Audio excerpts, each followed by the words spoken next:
गौरी पुत्र गणेश भगवान जी की जय। जय श्री कृष्णा, राधे राधे।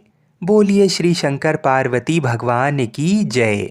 मित्रों, आज भाद्रपद मास के शुक्ल पक्ष की पंचमी तिथि है और आज ऋषि पंचमी का व्रत रखा जाता है। हिंदू धर्म में ऋषि पंचमी का बड़ा ही विशेष महत्व है।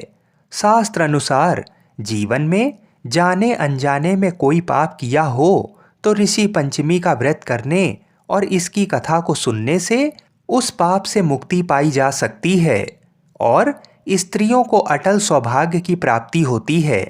आज के दिन गंगा स्नान का बड़ा ही विशेष महत्व है। ऋषि पंचमी की कथा को सुनने से सप्त ऋषियों के आशीर्वाद से मनुष्यों की सभी मनोकामनाएं पूर्ण हो जाती हैं। तो आज मैं आपको सुना रहा हूँ ऋषि पंचमी की बड़ी ही दुर्लभ दो कथाएं। तो इन कथाओं को बड़ी ही श्रद्धा और प्रसन्नचित मन से पूरा अवश्य सुनिएगा। भविष्य पुराण के अनुसार एक बार भगवान श्री कृष्ण से महाराज युधिष्ठिर जी ने कहा कि वह कौन सी पंचमी है जिसके करने से नारी जाति दोष से मुक्त होकर महान पुण्य को प्राप्त करती है। आप मुझे संक्षेप में बताइए। तब भगवान श्री कृष्ण जी ने कहा, राजन, भाद्रपद मास की शुक्ल पक्ष की पंचमी को सप्त ऋषि का व्रत रहने से नारी रजस्वला से मुक्त होती है, क्योंकि जब इंद्र ने व्रतासुर को मारा था तब ब्रह्म हत्या का एक भाग नारी के रज में, दूसरा नदी के फेन में, तीसरा भाग पर्वतों पर, चौथा भाग अग्नि की प्रथम ज्वाला में विभक्त किया था। इससे हर जाति की नारी रजस्वला होने पर प्रथम दिन चंडालिनी, दूसरे दिन ब्रह्मघातनी और तीसरे दिन धोबिन की तरह दोषी होती है। इससे उस दिन से अपवित्र होकर दोष लगता है। इस ऋषि पंचमी व्रत के करने से ये दोष मुक्त होकर नारी पवित्रता को प्राप्त होती है। हे राजन, विदर्भ देश में एक शेनजित नाम का राजा था और उसी राज्य में एक सुमित्र नाम का विद्वान ब्राह्मण था। उसकी पत्नी का नाम जयश्री था। एक दिन वह रसोई घर में रजस्वला धर्म को प्राप्त हो गई और वह समय अनुसार भोजन आदि वस्तु छूती रही। इस प्रकार समय पाकर दोनों पति पत्नी की मृत्यु हो गई। मरने पर ब्राह्मणी का कुतिया का जन्म हुआ और ब्राह्मण को बैल का जन्म लेना पड़ा, पर दोनों को अपने तप के प्रभाव से पूर्व जन्म की बातों का स्मरण बना रहा और ये दोनों प्राणी अपने ही पुत्र के घर में पुनः जन्मे। एक दिन पितृपक्ष में ब्राह्मण कुमार ने अपने पिता की श्राद्ध तिथि में विधि के साथ ब्राह्मण भोज रखा और अपनी पत्नी से स्वादिष्ट पकवान खीर आदि बनाकर तैयार की। भाग्यवश एक सांप ने उस खीर में जहर उगल दिया। ये हाल वह ब्राह्मणी बनी कुतिया देख रही थी, तो उसने सोचा कि अगर ब्राह्मण खाएंगे तो मृत्यु को प्राप्त हो जाएंगे। इससे मेरे पुत्र को हत्या का भारी पाप लगेगा। इससे उस खीर को कुतिया ने, उसकी बहू ने कुतिया को खीर चाटते हुए देख लिया। ये देखकर उसने क्रोधवश उस कुतिया को इतना मारा कि उसकी कमर तोड़ दी और खीर फेंक कर दूसरी बना ली। फिर श्राद्ध कर सब ब्राह्मणों को भोजन कराया। रात को कुतिया ने जाकर अपने पूर्व पति बैल से दिन में होने वाली सारी घटना बताई। तो बैल बोला, प्रिय, तुम्हारे पाप के संसर्ग से आज मुझे बैल होना पड़ा और आज मेरे लड़के ने दिन भर मेरा मुंह बांधकर मुझे खेत में जोता है और अभी तक एक मुट्ठी घास भी नहीं डाली। ये सारी बातें वह ब्राह्मण बालक भी सुनता रहा, जिससे वह बड़ा दुखी हुआ। माता पिता को भोजन देकर वह दुखित मन से वन को चला गया। वन में जाकर ऋषियों को दंडवत करके पूछा, महाराज, मेरे माता पिता कुतिया वह बैल की योनि में हैं। वह किस प्रकार से इस योनि से छुटकारा पा सकेंगे? तो ऋषियों ने बताया, तुम्हारे माता पिता ने रजो धर्म दोष से कुतिया व बैल का जन्म पाया है। इससे तुम घर जाकर विधि से उत्तम व्रत ऋषि पंचमी का करके उसका फल अपने माँ बाप को समर्पण करो, जिससे वह पशु योनि से मुक्त होकर स्वर्ग को प्राप्त करेंगे। मुनियों से विधि सुनकर ब्राह्मण पुत्र ने घर आकर विधि के साथ स्त्री सहित भाद्रपद मास के शुक्ल पक्ष की पंचमी को ऋषि पंचमी का व्रत किया और श्रद्धा से उस व्रत का फल अपने माता पिता को समर्पण किया, जिसके प्रभाव से वे इस क्रूर योनि से छूटकर दिव्य देव विमान पर आरूढ़ हो स्वर्ग को प्राप्त हुए। हे राजन, जो स्त्री इस व्रत को विधि के साथ करती है तथा श्रद्धा से सप्त ऋषियों का पूजन करेगी, वह नारी भयंकर दोष से छूटकर शीघ्र ही धन, पुत्र, पौत्र आदि सुख सौभाग्य को प्राप्त करती है। इस व्रत को करना नारी जाति का मुख्य कर्तव्य है। इससे मन, शरीर आदि दोष मुक्त होते हैं। जो फल तीर्थों को करने से प्राप्त होते हैं, वह इस व्रत से अनायास ही नारी जाति को मिलते हैं। आइए अब मनोकामनाओं को पूर्ण करने वाली दूसरी कथा को सुनते हैं। एक समय की बात है, राजा सुत अश्व ने कहा कि हे पितामह, मुझे ऐसा व्रत बताइए जिससे समस्त पापों का नाश हो जाए। तब ब्रह्मा जी ने कहा, राजन, मैं तुम्हें वह व्रत बताता हूँ जिसके करने से तमाम पाप दूर हो जाते हैं और मनुष्य पुण्य का भागी होता है। इसके लिए तुमसे एक पुरातन कथा कहता हूँ। आज के दिन ऋषि मुनि वशिष्ठ, ऋषि कश्यप, ऋषि अत्रि, ऋषि भारद्वाज, ऋषि विश्वामित्र, ऋषि गौतम और ऋषि जमदग्नि की पूजा की जाती है। इन सप्त ऋषियों के आशीर्वाद से सभी मनोकामनाएं पूर्ण हो जाती हैं। इसके लिए तुमसे एक पुरातन कथा कहता हूँ। विदर्भ देश में उत्तक नाम के एक सदाचारी ब्राह्मण निवास किया करते थे। उनकी पतिव्रता नारी सुशीला से एक पुत्री और एक पुत्र का जन्म हुआ था। पुत्र सुविभूषण ने वेदों का सांगोपांग अध्ययन किया। कन्या का समय अनुसार एक सामान्य कुल में विवाह कर दिया गया, पर विधि के विधान से वह कन्या विधवा हो गई, तो वह अपने सतीत्व की रक्षा पिता के घर रहकर करने लगी। एक दिन कन्या माता पिता की सेवा करके एक शिलाखंड पर शयन कर रही थी, तो रात भर में उसके सारे शरीर में कीड़े पड़ गए। सुबह के समय जब कुछ शिष्यों ने उस कन्या को अचानक इस हालत में देखा, तो उसकी माता सुशीला को निवेदन किया कि माता, गुरु पुत्री के दुख को देखिए। गुरु पत्नी ने जाकर पुत्री को देखा और अपनी पुत्री की अचानक ये दशा देख के नाना प्रकार से विलाप करने लगीं और पुत्री को उठाकर ब्राह्मण के पास लाईं। ब्राह्मण भी पुत्री की दशा देखकर अति विस्मय को प्राप्त हुए और दुखी हुए। तब ब्राह्मणी ने हाथ जोड़कर कहा, महाराज, ये क्या कारण है कि इस पुत्री के सारे शरीर में कीड़े पड़ गए हैं। तब ब्राह्मण ने ध्यान धर के देखा तो पता चला कि इस पुत्री ने जो 7 जन्म पहले ब्राह्मणी थी, तो एक दिन रजस्वला होते हुए भी घर के तमाम बर्तन, भोजन सामग्री छू ली और ऋषि पंचमी व्रत को भी अनादर से देखा। उसी दोष के कारण इस पुत्री के शरीर में कीड़े पड़ गए हैं, क्योंकि रजस्वला वाली स्त्री प्रथम दिन चंडालिनी के बराबर, व दूसरे दिन ब्रह्मघातनी के समान, व तीसरे दिन धोबिन के समान शास्त्र दृष्टि से मानी जाती है। तुम्हारी कन्या ने ऋषि पंचमी व्रत के दर्शन अपमान के साथ किए। इससे ब्राह्मण कुल में जन्म तो हुआ, पर शरीर में कीड़े पड़ गए हैं। तब सुशीला ने कहा, महाराज, ऐसे उत्तम व्रत को आप विधि के साथ वर्णन कीजिए, जिससे संसार के प्राणी मात्र इस व्रत से लाभ उठा सकें। तब ब्राह्मण बोले, हे सहधर्मिणी, ये व्रत भादो मास की शुक्ल पक्ष की पंचमी को धारण किया जाता है। पंचमी के दिन पवित्र नदी में स्नान करके व्रत धारण कर सायंकाल सप्त ऋषियों का पूजन विधान से करना चाहिए। भूमि को शुद्ध गौ के गोबर से लीप के उस पर अष्ट कमल दल बनाकर नीचे लिखे सप्त ऋषियों की स्थापना कर प्रार्थना करनी चाहिए। उन सप्त ऋषियों के नाम हैं महर्षि कश्यप, महर्षि अत्रि, महर्षि भारद्वाज, महर्षि विश्वामित्र, महर्षि गौतम, महर्षि जमदग्नि, महर्षि वशिष्ठ की स्थापना कर आचमन, स्नान, चंदन, फूल, धूप, दीप, नैवेद्य आदि से पूजन कर व्रत की सफलता की कामना करनी चाहिए। इस व्रत को करके उद्यापन की विधि भी करनी चाहिए। चतुर्थी के दिन एक दिन भोजन करके पंचमी के दिन व्रत को आरंभ करें। सुबह नदी या जलाशय में स्नान कर गोबर से लीप कर सर्वतोभद्र चक्र बनाकर उस पर कलश स्थापना करें। कलश के कंठ में नया वस्त्र बांधकर पूजा सामग्री एकत्र कर अष्टकमल दल पर सप्त ऋषियों की सुवर्ण प्रतिमा स्थापित करें। फिर षोडोपचार से पूजन कर रात्रि को पुराण का श्रवण करें। फिर षोडशोपचार से पूजन कर रात्रि को पुराण का श्रवण करें।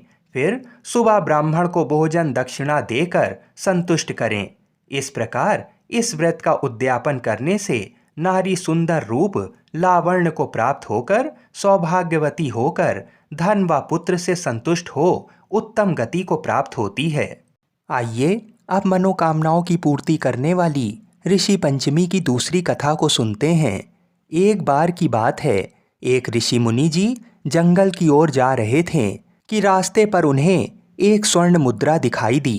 उन्होंने उस स्वर्ण मुद्रा को अपने पास रख लिया और सोचने लगे कि मैं इस सोने के सिक्के का क्या करूँगा। मैं इसे किसी गरीब को दे देता हूँ जिससे उसका भला हो जाएगा। ये स्वर्ण मुद्रा मेरे किसी काम की नहीं है, इसे दान में ही देना सर्वोत्तम रहेगा। यही सोच विचार करते हुए वह अपने घर आ गए और उन्होंने बहुत प्रयास किया कि कोई गरीब को वह सिक्का दे दें, लेकिन उन्हें कोई भी ऐसा गरीब नहीं मिला जो उस सिक्के का सही अधिकारी हो। एक दिन ऋषि मुनि नहा धोकर अपने घर के द्वार पर खड़े थे कि उनके सामने से एक राजा अपनी सेना लेकर जा रहा था। वह किसी दूसरे राज्य पर हमला करने के लिए जा रहा था। राजा ऋषि मुनि को देखकर रुक गया और उसके मन में विचार आया कि क्यों ना ऋषि मुनि जी का आशीर्वाद लेकर ही आगे प्रस्थान किया जाए। आशीर्वाद लेने से हम जंग में विजय अवश्य प्राप्त करेंगे। जब राजा ने ऋषि मुनि का आशीर्वाद लिया तो ऋषि मुनि के मन में विचार आया कि क्यों ना ये सोने का सिक्का मैं इस राजा को दे दूं। जैसे ही ऋषि मुनि ने सिक्का राजा को देने के लिए अपनी पोटली से निकाला तो राजा ने सोचा कि ऋषि मुनि मुझे सोने का सिक्का क्यों दे रहे हैं, मेरे पास क्या स्वर्ण की कमी है। तब राजा ने ऋषि मुनि से पूछा कि आप मुझे स्वर्ण मुद्रा क्यों दे रहे हैं, मेरे पास तो बहुत सारी धन संपदा है। तब ऋषि मुनि ने कहा कि आप इतने बड़े देश के राजा होते हुए भी एक छोटे राज्य पर हमला करने जा रहे हैं। आपके पास तो स्वयं इतना बड़ा राज्य है, इसलिए आपसे गरीब कोई नहीं है, इसलिए मैं आपको स्वर्ण मुद्रा दे रहा हूँ।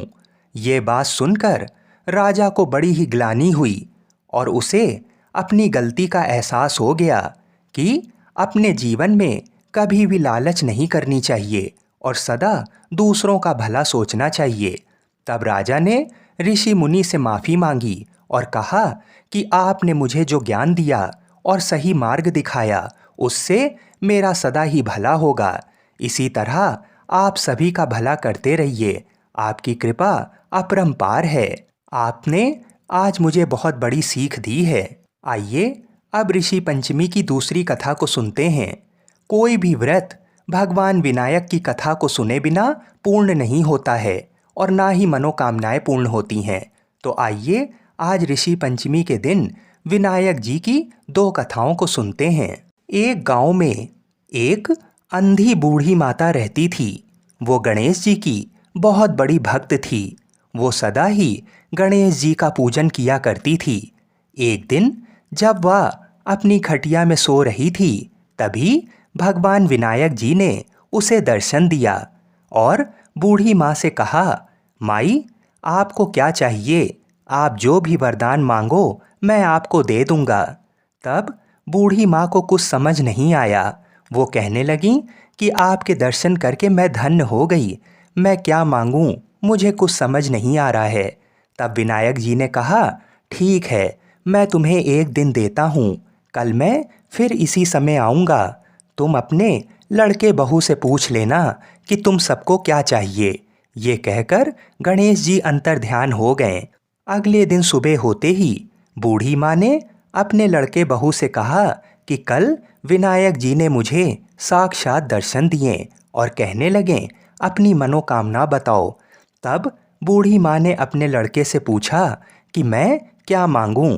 तो लड़के ने कहा, माँ, तुम ढेर सारा सोना चांदी और हीरे मोती मांग लो। फिर बूढ़ी माँ ने बहू से पूछा कि बहू, मैं क्या मांगूं? तब बहू ने कहा कि आप पोता मांग लीजिए। दोनों की बात सुनकर बूढ़ी माँ ने सोचा कि ये दोनों तो अपने स्वार्थ की बात कर रहे हैं, मैं अपनी सहेली से पूछती हूँ। तब बूढ़ी माँ ने अपनी सहेली से पूछा कि मैं गणेश जी से क्या मांगूं? तो उस सहेली ने कहा कि तुम अंधी हो, तुम अपने लिए आँख मांगो जिससे तुम ये दुनिया और संसार देख पाओ।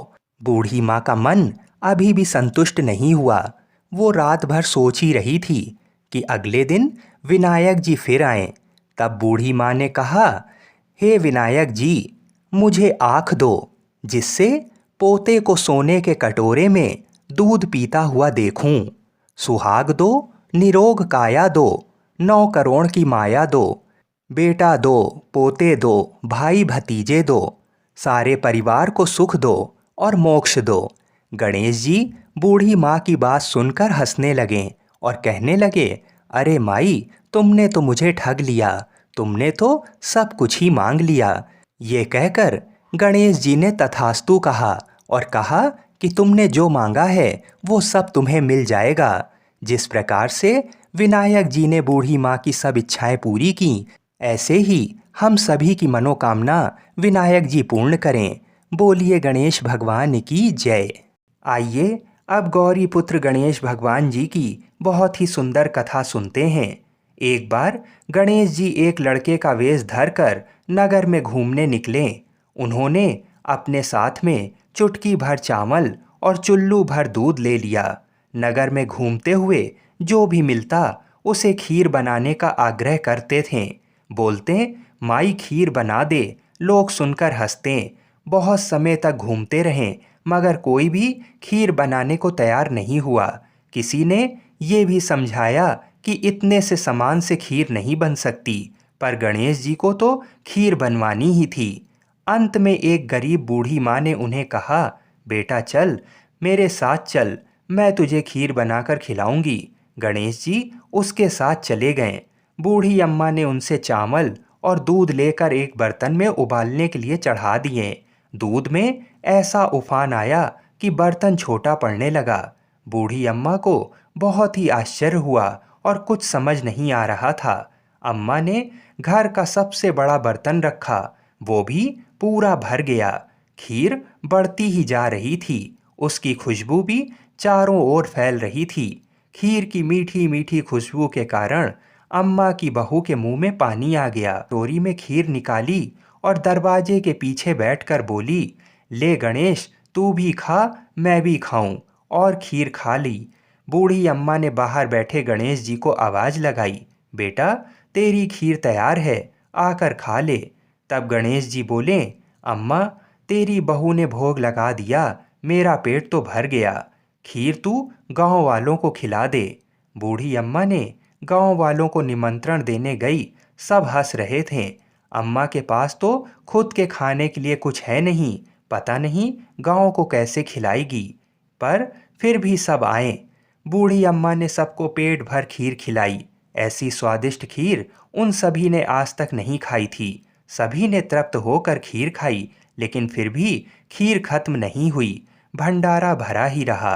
हे गणेश जी महाराज, जैसे खीर का भगोना भरा रहा, वैसे ही हमारे घर का भंडार भी सदा भरे रखना। बोलिए गणेश जी महाराज की जय। बोलिए श्री शंकर पार्वती भगवान की जय। आइए अब गणेश चतुर्थी की व्रत कथा को सुनते हैं। एक बार महादेव जी पार्वती जी सहित नर्मदा के तट पर गए। वहाँ एक सुंदर स्थान पर पार्वती जी ने महादेव जी के साथ चौपड़ खेलने की इच्छा व्यक्त की। तब शिव जी ने कहा, हमारी हार जीत का साक्षी कौन होगा? तब पार्वती जी ने तत्काल वहाँ की घास के तिनके बटोर कर एक पुतला बनाया और उसमें प्राण प्रतिष्ठा करके उससे कहा, बेटा हम चौपड़ खेलना चाहते हैं, किंतु यहाँ हार जीत का साक्षी कोई नहीं है, अतः खेल के अंत में तुम हमारी हार जीत के साक्षी होकर बताना कि हम में से कौन जीता और कौन हारा। खेल आरंभ हुआ। दैव योग से तीनों बार पार्वती जी ही जीतीं। अब अंत में बालक से हार जीत का निर्णय कराया गया तो उसने महादेव जी को विजय बताया।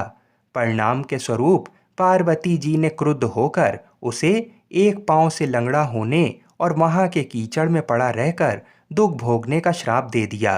बालक ने विनम्रता पूर्वक कहा, माँ, मुझसे अज्ञानवश ऐसा हो गया है। मैंने किसी कुटिलता या द्वेष के कारण ऐसा नहीं किया है। मुझे क्षमा करें तथा श्राप से मुक्ति का उपाय बताएं। तब ममता रूपी माँ को उस पर दया आ गई और वो बोली, यहाँ नाग कन्याएं गणेश पूजन करने आएंगी। उनके उपदेश से तुम गणेश व्रत करके मुझे प्राप्त करोगे। इतना कहकर वे कैलाश पर्वत पर चली गईं। 1 वर्ष बाद वहाँ सावन में नाग कन्याएं गणेश पूजन के लिए आईं। नाग कन्याओं ने गणेश व्रत करके उस बालक को भी व्रत की विधि बताई। तत्पश्चात बालक ने 12 दिन तक श्री गणेश जी का व्रत किया। तब गणेश जी ने उसे दर्शन देकर कहा, मैं तुम्हारे व्रत से प्रसन्न हूँ, मनोवांछित वर मांगो। बालक बोला, भगवान, मेरे पाँव में इतनी शक्ति दे दो कि मैं कैलाश पर्वत पर अपने माता पिता के पास पहुँच सकूं और वे मुझ पर प्रसन्न हो जाएं। गणेश जी तथास्तु कहकर अंतर्ध्यान हो गए। बालक भगवान शिव के चरणों में पहुंच गया। शिव जी ने उससे वहां तक पहुंचने के साधन के बारे में पूछा।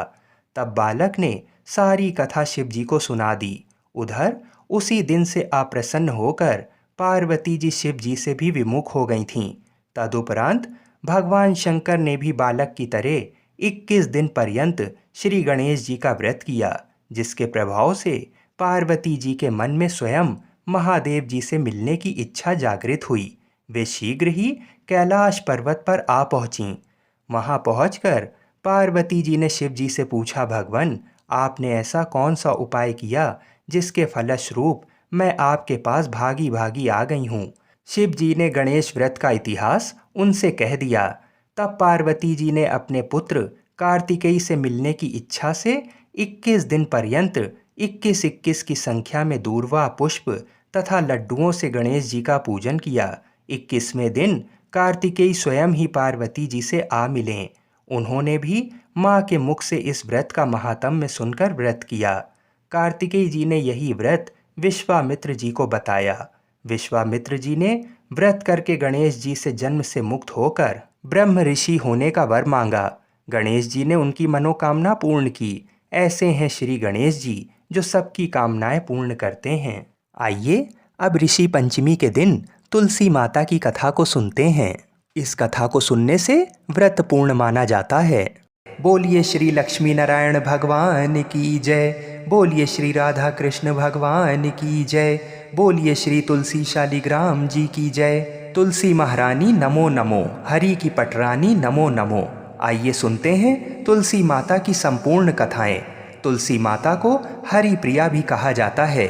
जितना भगवान श्री हरि विष्णु सोने चांदी हीरे मोती और रत्नों से प्रसन्न नहीं होते हैं, उतना सिर्फ तुलसा दल से प्रसन्न हो जाते हैं। सच्ची श्रद्धा भाव से तुलसा दल भगवान विष्णु को अर्पित करने से मनुष्य के सभी संकट कट जाते हैं और मनोकामनाओं की पूर्ति होती है। शास्त्र अनुसार एकादशी के दिन तुलसी जी में कभी भी जल नहीं चढ़ाना चाहिए, क्योंकि तुलसी महारानी स्वयं एकादशी का निर्जला व्रत रखती हैं। एक बार एक गांव में एक बुजुर्ग महिला रहा करती थी। वह बहुत ही पूजा पाठ किया करती थी। वह रोज तुलसी माँ की पूजा करती थी और वह बुजुर्ग महिला रोज तुलसी माता से कहती, हे तुलसी माँ, तुम मुझे बहू दे, पीताम्बर की धोती दे, मीठा मीठा घास दे, बैकुंठ में वास दे, चटक की चाल दे, पटक की मौत दे, चंदन का काठ दे, रानी सा काज दे, दाल भात का भोजन दे, 11 की मौत दे और कृष्ण जी का कंधा दे। वह बुजुर्ग महिला हर महीने में तुलसी माता की रोज पूजा करती और उनके बिरले को रोज सींचती। तुलसी माता बुजुर्ग महिला की बात सुनकर धीरे धीरे सूखने लगीं। तभी भगवान श्री कृष्ण जी ने देखा कि तुलसी माता सूख रही हैं और तभी एक दिन भगवान श्री कृष्ण तुलसी माता जी के पास प्रकट हुए। और भगवान श्री कृष्ण जी ने तुलसी माता से पूछा, तुम क्यों सूख रही हो? सभी महिलाएं तुम्हारी पूजा करती हैं और तुमको रोज सींचती हैं, लेकिन फिर भी तुम सूखती जा रही हो, इसका कारण क्या है? जिसके बाद तुलसी माता ने भगवान श्री कृष्ण जी से कहा कि हे प्रभु, एक बुजुर्ग महिला मेरे पास रोज आती है और रोज एक ही बात बोलती है, हे तुलसी माता, सबकी दाता, मैं तेरा बिरला सींचती हूँ, तुम मुझे बहू दे, पीताम्बर की धोती दे, मीठा मीठा घास दे, बैकुंठ में वास दे, चटक की चाल दे, पटक की मौत दे, चंदन का काठ दे, रानी सा राज दे, दाल भात का भोजन दे, ग्यारस की मौत दे और कृष्ण जी का कंधा दे। मैं उस बुजुर्ग महिला की सारी मनोकामनाएं पूरी कर सकती हूँ, लेकिन उसकी एक मनोकामना पूरी नहीं कर सकती। मैं कृष्ण जी का कंधा कहाँ से दूंगी? भगवान श्री कृष्ण जी तुलसी माता की बात सुनकर जोर जोर से हंसने लगे और फिर भगवान श्री कृष्ण जी ने तुलसी माता जी से कहा कि तुम चिंता मत करो, जब वह बुजुर्ग महिला की मृत्यु होगी तब मौके पर मैं और आप ही कंधा दे देंगे। आप सुबह जब वह पूजा करने आए तब कह देना कि सब कुछ तुम्हें मिल जाएगा। कुछ दिनों बाद वह वृद्ध महिला ठोकर खाकर रास्ते में गिरकर मर गई। पूरे गांव के सभी लोग आए और उस महिला को सभी लोग धर्मात्मा मानते थे। उसको तुलसा जी की डोकरी कहते थे। उसके परिवार में कोई भी नहीं था, इसलिए गांव वालों ने ही उसके अंतिम संस्कार करने की योजना बनाई और उसे नहलाकर जब बैकुंठी पर बैठाने के लिए उसे उठाने लगे तो उसके मृत शरीर इतना भारी हो गया था कि उसे कोई उठा नहीं पाया। ये सब देखकर वहाँ के सभी लोग तरह तरह की बातें करने लगे और कहने लगे कि ये इतना पूजा पाठ करती थी, हर समय माला फेरती थी, इसलिए ये इतनी भारी हो गई है। वहीं पूरे गांव में चर्चा होने लगी कि डोकरी माई कोई भक्ति नहीं करती थी, ये छल कपट करती थी। हम जिसे धर्मात्मा समझते थे वह पापी है, जो कि किसी से भी नहीं उठ पा रही है। ये इसके कर्मों की सजा है। इधर भगवान ने सोचा कि मेरे भक्तों की निंदा हो रही है, इसलिए भगवान ने बूढ़े ब्राह्मण का भेष धारण करके वहाँ पर आए और वहाँ पर एकत्रित लोगों से पूछने लगे कि यहाँ पर इतनी भीड़ क्यों लगी है, जिससे लोग कहने लगे कि ये डोकरी माई मर गई है और पाप इतना था कि जिससे ये उठ नहीं पा रही है। सब उठा उठा कर थक गए। तब ब्राह्मण ने कहा कि मुझे एक बार डोकरी के कानों में कहने दो, फिर वह देखो कैसे उठती है। तो सभी लोग ने कहा कि आप भी प्रयास करके देख लीजिए। तब भगवान ने उस वृद्ध महिला के कानों में कहा कि हे डोकरी माई, देखो मैं आ गया। और जो डोकरी पूजा करते समय शब्द कहती थी वह शब्द उसके कानों में कहने लगे, तू बिरला सींचूं तेरा, मैं करूं निस्तारा मेरा। डोकरी माई बहू ले, बेटी ले, पोता ले, लड्डू ले, पीताम्बर की धोती ले, गहना ले, घी का घड़ा ले, मीठा मीठा खीर और पूड़ी ले, दाल भात का भोजन ले, धन दौलत ले, बेटा पोता को काम ले, तुलसी को पता ले, मुंह में गंगा जल ले, ग्यारस को दिन ले, चंदन को दाग ले, श्री कृष्ण जी का कंधा ले। इतना सुनते ही डोकरी हल्की हो गई। भगवान ने बोला, आओ और उसको उठाओ। भगवान ने हाथ लगाया और डोकरी उठ गई। सबको बड़ा ही आश्चर्य हुआ। उसे खूब धूमधाम से ले जाया गया। भगवान उसे अपने कंधे पर ले गए। पूरे गांव में इसकी चर्चा होने लगी, जिससे उसको मुक्ति मिल गई और वह बैकुंठ में चली गई। सभी लोग देखते रह गए। सभी लोगों ने देखा कि शमशान घाट तक तो ब्राह्मण साथ ही आया था, लेकिन अब वह दिखाई नहीं दे रहा है। इससे लोगों को समझ में आ गया कि वह कोई और नहीं, स्वयं भगवान ही बूढ़े ब्राह्मण के रूप में आए थे। बोलिए श्री राधा कृष्ण भगवान की जय। बोलिए श्री तुलसी शालिग्राम जी की जय। सप्त ऋषियों की पूजा का विशेष शुभ मुहूर्त बन रहा है। पूजा करने से पहले धूप, दीप, घी, फल, फूल और पंचामृत समेत सभी पूजन सामग्री एकत्रित कर लें। घर के मंदिर को साफ करें। एक छोटी चौकी पर लाल या पीला कपड़ा बिछाएं। चौकी पर ऋषियों या अपने गुरु की तस्वीर को रखें। अब उन्हें फल, फूल, धूप, दीप और नैवेद्य अर्पित करें।